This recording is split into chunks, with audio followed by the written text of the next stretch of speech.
좀 이렇게 시간이 안 가는지 정말 버스 안에서 going 이불 속에서 going은 언제나 너에게 going. Hai, Assalamualaikum warahmatullahi wabarakatuh. Perkenalkan, saya Salsabila Aisyah dengan NIM 211340046 kelas BKI 5B dari jurusan Bimbingan Konseling Islam Fakultas Dakwah UIN Sultan Maulana Hasanuddin Banten. Tujuan saya membuat video ini adalah untuk memenuhi tugas mikrokonseling, yaitu pengadministrasian.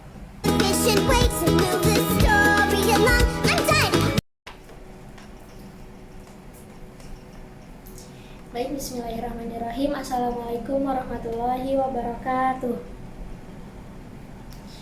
Alhamdulillahirrahmanirrahim. Wabihi nasta'in ala umuri dunya waddin. Assalatu wassalamu ala asyrafil anbiya'i wal mursalin wa ala alihi wa sahbihi ajma'in, amma ba'du. Baik teman-teman semua, sebelum kita memulai, alangkah baiknya kita berdoa terlebih dahulu. Berdoa bersama-sama di dalam hati masing-masing dimulai.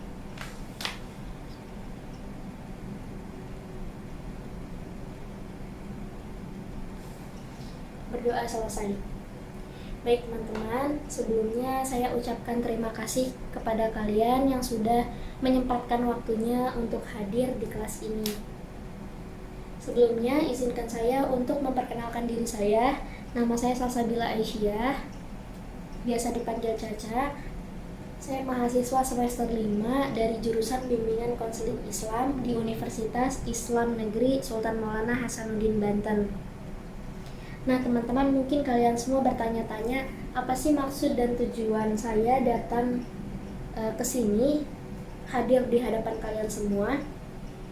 Baik teman-teman, jadi tujuan saya datang ke sini karena saya ingin memenuhi tugas salah satu mata kuliah saya, yaitu mikrokonseling, di mana saya akan menganalisis masalah yang ada di kelas ini.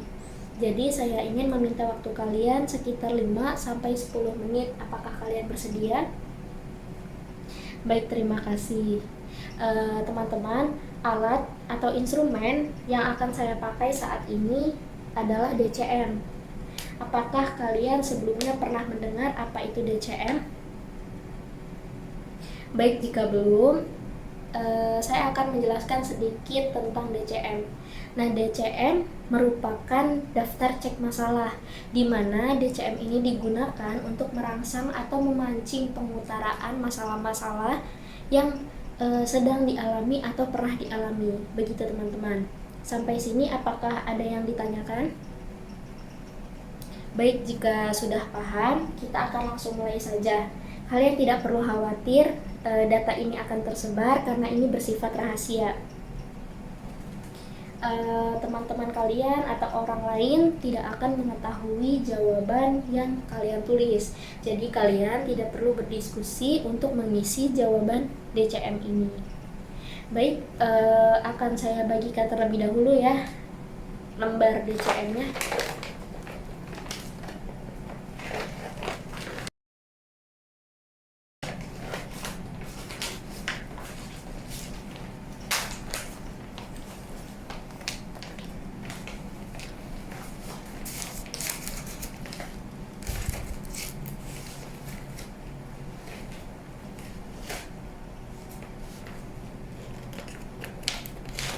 A few moments later.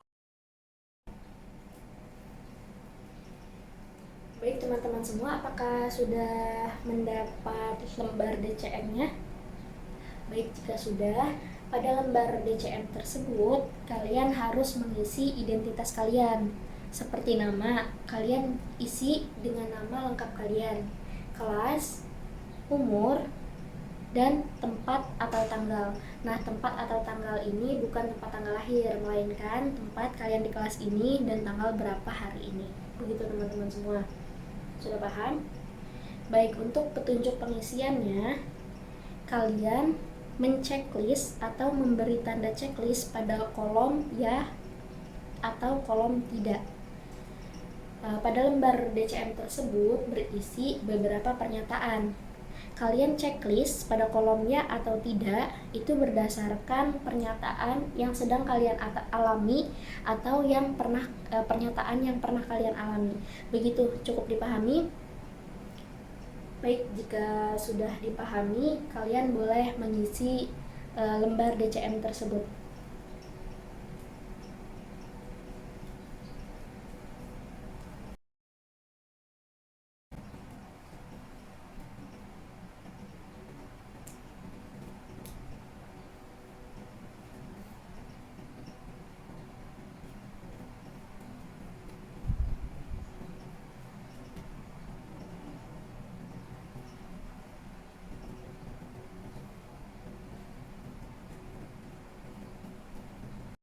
A few moments later. Baik teman-teman, jika sudah diisi semua lembar DCM-nya, saya akan ambil kembali ya teman-teman.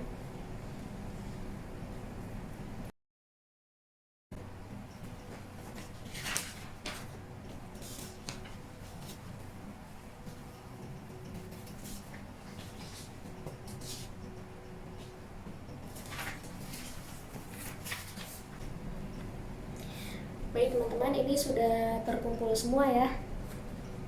Baik, sekali lagi saya ucapkan terima kasih kepada teman-teman semua karena sudah mengizinkan saya datang ke sini dan sudah mau mengisi lembar DCM yang saya buat. Oh iya teman-teman, mungkin minggu depan saya akan datang lagi ke sini untuk memberitahu hasil DCM ini dan mempresentasikan hasilnya di depan kalian semua. Dan nanti saya juga akan membuat program yang sesuai. Begitu teman-teman. Baik teman-teman, saya mohon maaf yang sebesar-besarnya jika ada kesalahan. Kurang lebihnya saya mohon maaf. Wassalamualaikum warahmatullahi wabarakatuh.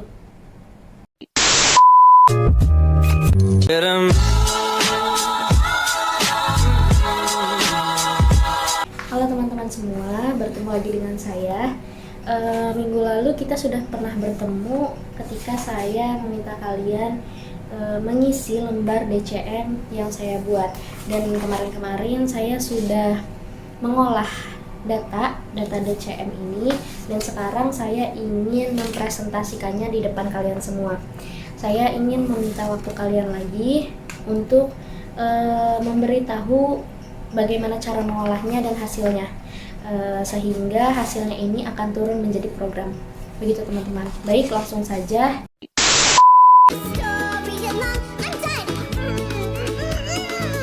Nah, baik teman-teman semua, ini merupakan hasil dari pengolahan data yang sudah saya lakukan. Nah, untuk mengolah datanya ada rumusnya di atas, yaitu analisis per topik masalah. Nah, analisis per topik masalah ini untuk apa sih? Nah, analisis per topik masalah ini untuk mengetahui masalah yang umumnya dihadapi oleh responden, yaitu kalian. Jadi analisis per topik masalah ini untuk menganalisis untuk mengetahui masalah apa sih yang umumnya nih dialami atau dihadapi oleh kalian gitu. Nah, rumusnya yaitu NM dikali MN per N dikali M dikali 100%. Nah, untuk keterangannya, NM merupakan jumlah item masalah atau item paling bermasalah. Nah, untuk MN adalah jumlah responden yang mempunyai masalah. Untuk N yaitu jumlah item dalam topik masalah. Yang terakhir M. Nah, M ini adalah jumlah responden. Dan oke, lanjut dulu. Nah, untuk nanti kita konversikan ke predikat. Nah, untuk konversi predikatnya ada 0%, yaitu nilainya 10, predikatnya A, artinya tidak bermasalah. Nah, yang 1% sampai 10% nilainya 8, artinya B, yaitu agak bermasalah. Selanjutnya 11% sampai 25% nilainya 6, artinya cukup. Artinya C, yaitu cukup bermasalah. Nah, dari 26% sampai 50% itu nilainya 4. Predikatnya D, artinya bermasalah. Nah, yang terakhir 51% sampai 100% nilainya 2. Predikatnya E, itu artinya sangat bermasalah. Nah, kita langsung saja ke tabel ya. Nah, ini ada contoh di aspek pribadi. Baik teman-teman, karena kita menganalisis per aspek masalah, jadi di sini ada 10 aspek.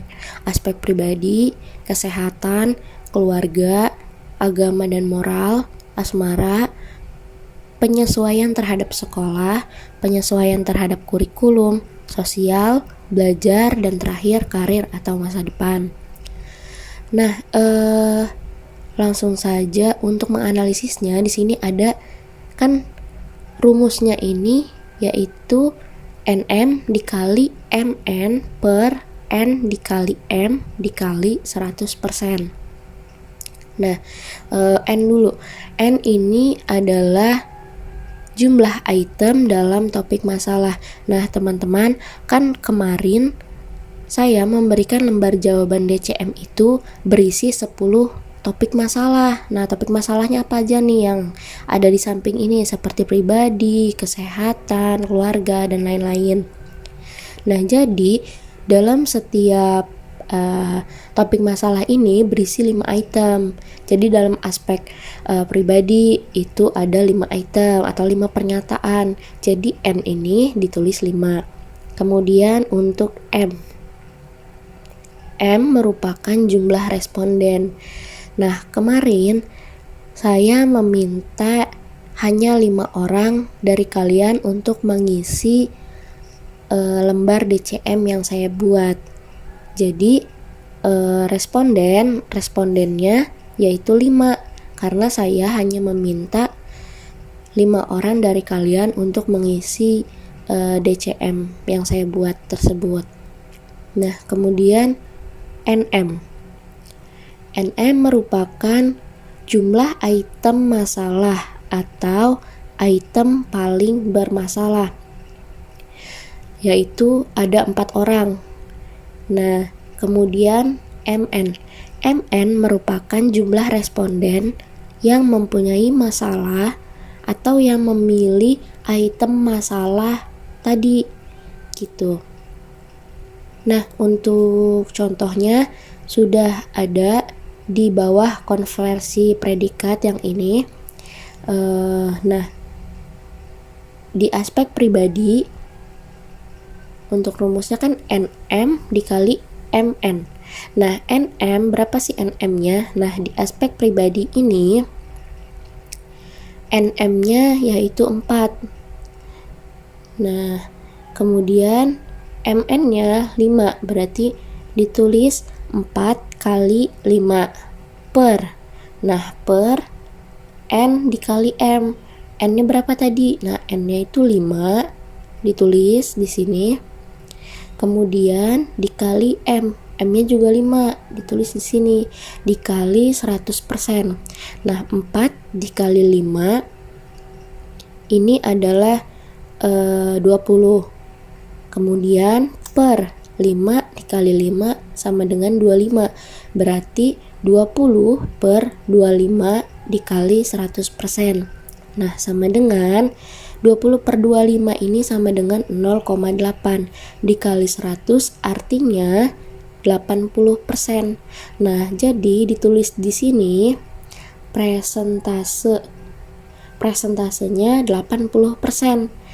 Nah, jika 80% predikatnya apa sih gitu. Nah, jadi predikat nilainya. Nah kan 80% ini kita konversikan di predikat. Nah, kita cari 80% ini nilainya berapa. Nah, ternyata 80% ini nilainya 2 dan mendapat predikat E yang artinya sangat bermasalah. Jadi banyak dari kalian ini yang merasa mempunyai masalah di bidang pribadi. Nah, kita ambil contoh lagi di aspek kesehatan.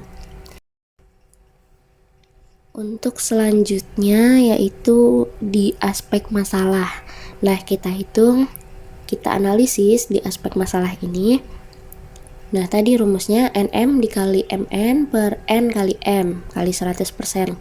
Jadi NM-nya 3 dikali MN-nya 3 per 5, N-nya 5, kemudian dikali M-nya 5, berarti 3 kali 3 per 5 kali 5 dikali 100%. Nah, jadi 3 dikali 3 itu 9 per 5 kali 5 yaitu 25. Jadi 9 per 25 itu hasilnya 0,36. Jadi dikali 100% yaitu 36%. Nah, kita masukin di sini di persentase 36%. Nah, 36% ini jika dikonversikan predikatnya. Nah, 36% ini mendapat nilai 4. Predikatnya D, di mana artinya bermasalah. Nah, kemudian keluarga, di aspek keluarga. Nah, NM-nya 1, MN-nya 4, berarti 1 dikali 4 per N-nya 5, M-nya 5. Ini untuk semua aspek ini N-nya ini 5 karena semua aspek ini sama, itemnya 5. Nah, untuk M-nya jumlah respondennya 5. Jadi untuk M dari aspek pribadi sampai aspek masa depan terakhir itu 5. Nah, jadi tidak berubah ya teman-teman, yang berubah ini hanya NM dan MN-nya saja.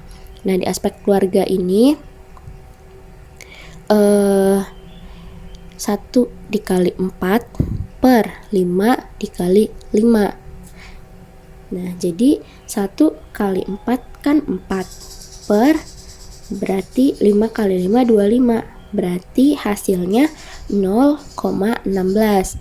Nah, jika di presentasikan berarti 16%. Nah, 16% ini masuk mendapat nilai 16%. Jadi ada di rentan prestasi 11% sampai 16%. Berarti mendapat nilai 6.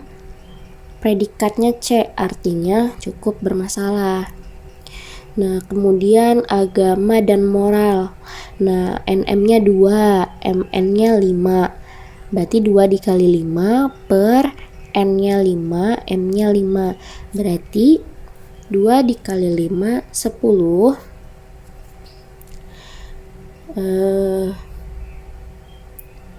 2 dikali 5 itu 10 per 25. Nah, hasilnya 0,4 dikali 100 jadi 40%. Nah, 40% ini mendapat nilai 4. Nah, dimana predikatnya D, yaitu yaitu bermasalah. Nah, kemudian terakhir, contoh terakhir ya. Untuk selanjutnya caranya tetap sama. Nah, untuk asmara. Nah, asmara ini NM-nya 3, MN-nya 4, N-nya 5, M-nya 5. Nah, berarti 3 dikali 4 per 5 dikali 5 dikali 100. Nah, berarti 3 dikali 4 itu kan 12 per 5 kali 5 yaitu 25. Nah, berarti 12 per 25 hasilnya 0,48. Nah, jika dipresentasikan 0,48 kemudian dikali 100 jadi hasilnya 48%. Nah, jadi di sini hasilnya 48% teman-teman. Nah, jika dikonversi predikatnya 48% ini mendapat nilai 4. Predikatnya D yang artinya bermasalah. Nah, jadi untuk seterusnya penghitungannya seperti itu teman-teman. Caranya dari penyesuaian terhadap sekolah, penyesuaian terhadap kurikulum, sosial, belajar, karir, masa depan. Ini caranya sama, dimana kita mengetahui aspek apa sih yang sangat bermasalah gitu. Nah, jadi di sini kita ketahui di aspek pribadi ini predikat artinya sangat bermasalah.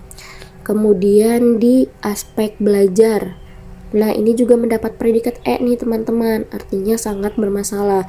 Jadi kalian yang mengisi lembar DCM yang saya buat kemarin itu artinya sangat merasa mempunyai masalah ini di bidang pribadi maupun di bidang belajar. Seperti itu teman-teman. Nah, kemudian keterangannya nih, berdasarkan tabel di atas tadi itu dapat disimpulkan bahwa sampel dari siswa kelas 12 yaitu kalian itu memiliki masalah yang paling banyak di bidang pribadi sebesar berapa tadi? Sebesar ini teman-teman, sebesar 80%. Dan di bidang belajar sebesar 60%. Nah, jadi dari hasil olahan data di atas, maka digambarkan pada grafik seperti ini teman-teman. Jika digambarkan pada grafik, nah grafiknya seperti ini. Bisa kalian lihat ya. Nah, jadi pribadi ini ada di 80% titiknya. Kemudian kesehatan ada di sini. Nah, oke.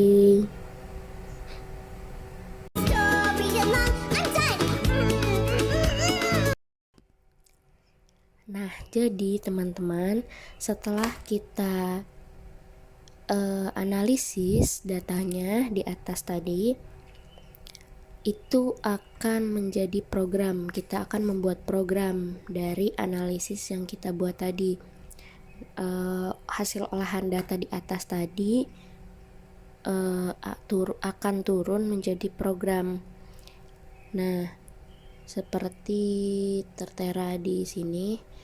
Nah, bidang layanan. Nah, bidang layanan ini ada 4. Bidang pribadi, bidang belajar, bidang sosial, dan bidang karir. Nah, jadi kemarin ketika saya menyuruh kalian mengisi lembar DCM itu, jadi itu sudah mencakup 4 bidang. Di asat semua aspek itu sudah mencakup 4 bidang, di mana ada bidang pribadi, ada bidang belajar, ada bidang sosial, dan bidang karirnya. Nah, untuk di bidang pribadi dulu nih, kan ada siswa yang bermasalah ini pada item di mana siswa ini selalu merasa iri terhadap orang lain. Nah, jadi di sini di bidang pribadi, tujuan layanannya siswa mampu menyadari bahwa selalu merasa iri terhadap orang lain itu tidak baik. Nah, kemudian komponen layanannya. Nah, komponen layanannya ini yaitu komponen yaitu layanan informasi. Nah, untuk strategi layanannya menggunakan bimbingan klasikal. Nah, kelasnya kelas 12. Nah, materinya yaitu pandai bersyukur. Supaya kan ketika kita pandai bersyukur itu kita bisa meminimalisir rasa iri terhadap orang lain. Jadi materi yang akan disampaikan itu harus sesuai dengan tujuan layanan supaya tujuan kita tercapai, menjadikan siswa ini sadar bahwa selalu merasa iri terhadap orang lain itu tidak baik. Yang menggunakan metodenya yaitu ceramah dan praktek. Medianya bisa pakai PPT atau PowerPoint dan sound system. Nah, evaluasinya ini LAIJAPEN atau layanan jangka pendek. Kemudian di banyak juga siswa yang memilih item selalu curiga terhadap orang lain. Nah, jadi di sini tujuan layanannya adalah menjadikan siswa ini mampu untuk mengelola pikiran supaya tidak selalu curiga atau berprasangka buruk terhadap orang lain. Nah, komponen layanannya ini layanan dasar. Strategi layanannya yaitu bimbingan kelompok. Kelasnya kelas 12. Nah, materinya yaitu tips menjaga pikiran supaya tetap positif. Jadi kita kaitkan ya materi dengan tujuan layanan kita. Itu tips menjaga pikiran supaya tetap positif. Nah, dimana jika tipsnya ini sudah tercapai, maka siswa ini sudah mampu mengelola pikiran tidak selalu curiga terus dan berprasangka buruk terus terhadap orang lain, begitu. Nah, metodenya diskusi dan tanya jawab. Medianya skenario. Kemudian masih di bidang pribadi ya teman-teman. Siswa mampu untuk selalu berkata jujur dalam hal apapun. Nah, jadi ada siswa yang memilih bahwa dia sering berkata tidak jujur gitu. Nah, jadi tujuan layanannya siswa mampu untuk selalu berkata jujur dalam hal apapun. Nah, komponen layanannya yaitu layanan dasar. Strategi layanannya menggunakan bimbingan kelompok. Nah, kelasnya kelas 12. Materinya, materi yang sesuai dengan tujuan layanan kita yaitu katakanlah kebenaran walaupun itu pahit. Nah, metodenya metode ceramah dan praktek. Medianya menggunakan PPT. Nah, evaluasinya LAIJAPEN atau layanan jangka pendek. Nah, kemudian kita beralih ke bidang belajar. Nah, di sini ada bidang belajar di mana di bidang belajar ini banyak juga siswa yang memilih item merasa malas belajar. Nah, jadi tujuan layanannya yaitu siswa mampu meningkatkan semangat belajar dalam dirinya. Nah, kemudian komponen layanannya yaitu layanan dasar. Strategi layanannya bimbingan kelompok. Kelasnya kelas 12. Untuk materinya pentingnya belajar demi masa depan. Nah, jika sudah dikaitkan dengan masa depan, jadi siswa itu akan berpikir atau kembali menanamkan semangat di dalam dirinya untuk belajar gitu. Kemudian metodenya yaitu diskusi dan tanya jawab. Medianya media skenario. Kemudian Siswa mampu menerapkan gaya belajar yang baik terhadap minat belajar. Nah, itu tujuan layanannya. Nah, komponen layanannya yaitu layanan dasar. Strategi layanannya bimbingan klasikal, kelasnya kelas 12. Materi yaitu menjadi seorang pelajar yang baik. Nah, metodenya diskusi dan tanya jawab. Medianya yaitu PPT atau PowerPoint. Nah, selanjutnya tujuan layanannya, siswa mampu melawan rasa malas belajar. Nah, komponen layanannya yaitu layanan dasar. Strategi layanannya bimbingan kelompok, kelasnya masih kelas 12 ya sampai terakhir. Nah, materinya tips melawan rasa malas belajar. Metodenya diskusi dan tanya jawab. Medianya berupa skenario. Nah, kemudian kita beralih ke bidang sosial. Nah, jadi di bidang sosial ini tujuan layanannya yaitu maaf teman-teman, di sini saya menulisnya mahasiswa tapi siswa. Jadi siswa mampu aktif dalam berorganisasi. Nah, komponen layanannya layanan dasar. Strategi layanannya yaitu bimbingan kelompok, kelasnya kelas 12. Materinya ini pentingnya berorganisasi. Metodenya diskusi dan tanya jawab. Medianya yaitu dengan skenario. Nah, kemudian bidang yang terakhir yaitu bidang karir. Nah, di bidang karir ini tujuan layanannya, siswa mampu merencanakan masa depan yang gemilang. Komponen layanannya layanan dasar. Strategi layanannya bimbingan klasikal, kelasnya kelas 12. Materinya tips merencanakan masa depan dengan masa depan yang tepat.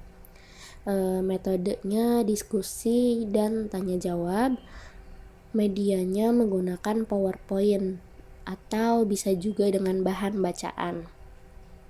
Nah, yang terakhir siswa mampu ini tujuan layanannya ya teman-teman. Tujuan layanannya, siswa mampu meyakinkan dirinya bahwa dia bisa meraih cita-citanya. Dibuat tujuan layanan seperti ini karena banyak siswa yang memilih item dia tidak yakin bahwa cita-citanya itu akan tercapai gitu. Jadi tujuan layanan di sini mampu meyakinkan mahasiswa bahwa dia bisa meraih cita-citanya. Nah, komponen layanannya yaitu layanan dasar. Strategi layanannya yaitu bimbingan kelompok. Nah, untuk kelasnya yaitu kelas 12. Nah, kemudian materinya, yaitu barang siapa yang bersungguh-sungguh maka dapatlah ia. Jadi siapa yang bersungguh-sungguh pasti maka cita-citanya juga akan tercapai. Nah, metodenya bisa metode ceramah. Medianya bisa menggunakan PowerPoint, PPT atau bahan bacaan. Jadi begitu teman-teman, dari cara kita menganalisis per topik masalah, grafiknya, serta sampai turun menjadi program bimbingan dan konseling siswa kelas 12. Jadi sampai sini teman-teman. Nah, sampai sini apakah ada yang ingin ditanyakan?